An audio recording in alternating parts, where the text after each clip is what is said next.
Hi mga ka-nation. So, ayun nga, kanina naka-encounter ako sa TikTok, no? So, actually hindi ako nag-offer. Siya nagsabi sa akin kung willing daw ako mag-sponsor sa kanya about dun sa basketball niya. And then, yun, nagsabi nga ako sa kanya na okay. Tapos nung nag-live siya, tapos parang hindi niya na ako naalala about dun sa pinag-usapan namin sa unang live niya. Ayun, so binlock ako. Excuse me. Grabe talaga yung mga tao ngayon na ano. Ay, pabigay-bigay ka pa ng GCash number mo. Hello? Ako willing naman ako magbigay or mag-sponsor. Pero yung ganyang ugali, nakakainis, no?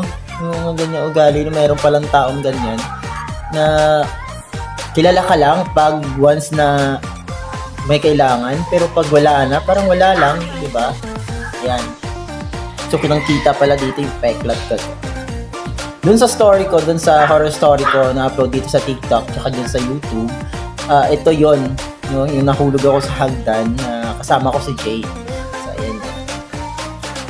Yan yung bakas ng pangyayari doon sa haunted mansion, no, na pinasukan namin, na hindi nga magandang pangyayari na nawala si Sky nung mismong araw na yun. Tsaka almost a week bago namin siya nakita. So thankful din ako dun sa tumulong, lalo na kay Jay. Pero huwag na natin balikan yun. Pero meron akong horror story. Ito isan sa mga horror story na tawag dito, naranasan ko, at actually marami sila. So yun yung magiging part 2. And then may isa pa na hindi ko pa nagawa, yun yung horror story naman, totoong horror story na nangyari sa akin, yung pagkamatay ng mama ko. So ang second horror story kasi na pinorward ko kay Jess is paano ang totoong nangyari na ang pagkamatay ni Josh, no? Yun naman parang hindi naman siya, para sa akin hindi siya masyadong horror pero para sa iba siguro, pero para sa akin parang horror siya na may halong nakakalungkot na parang sad ending. Ayan guys. So, ayan lang. Kainis, no?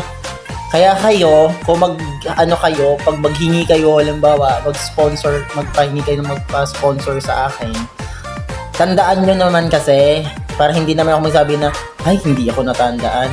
Actually, hindi ko lang maalala, taga-Caloocan yun guys Hindi ko lang maalala.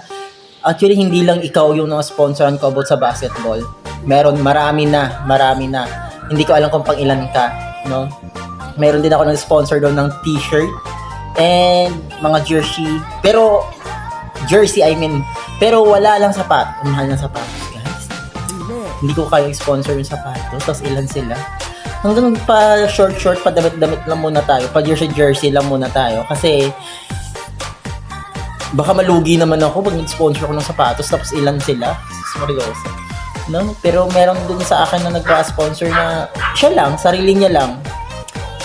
Mas maganda yung ganun na after ma-sponsoran yung tawag dito, magpapasalamat sa'yo, parang lilingunin ka pa. Pero yung ganyang ugali na ibablock ka, hindi ako namimilit na sponsoran ka. Alam mo yan kung sino ka. Sus Mariosep, Maria de Garapon. Ayan guys, subscribe lang sa YouTube channel ni Zed's Film. Doon marami kayong mapapanood na horror story. So isa na yung horror story ko na na-ere doon nung November, actually wala pang November, October 31 ng 7 or 8 ng gabi na gawa yung story nila. So, ayan guys. Ayan, so nandito ako pala sa bodega. Ayan, bodega tayo. So ngayon, ipapakita ko sa inyo ang mga koleksyon kong sapatos pang basketball. And meron nang nakatanggap ganito na nagbabasketball. Meron nang nakatanggap na sapatos, pero hindi ko lang sasabihin yung sino. And so may balak magpa-sponsor sa akin yung sapatos, Sus Maria. Wag na po, ang mahal. So ipapakita ko sa iyo yung mga collection ko. At least marami sila, pero meron akong 3 binigyan, yung mapapalad na binigyan ng shoes, basketball shoes.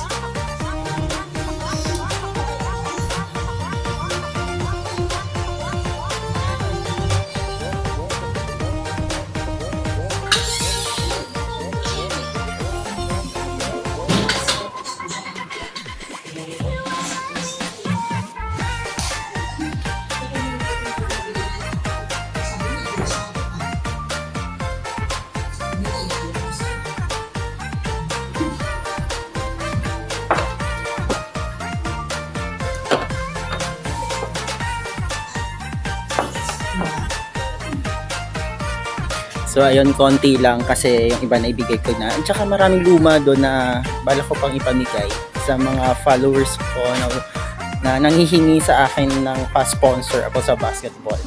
Yun lang.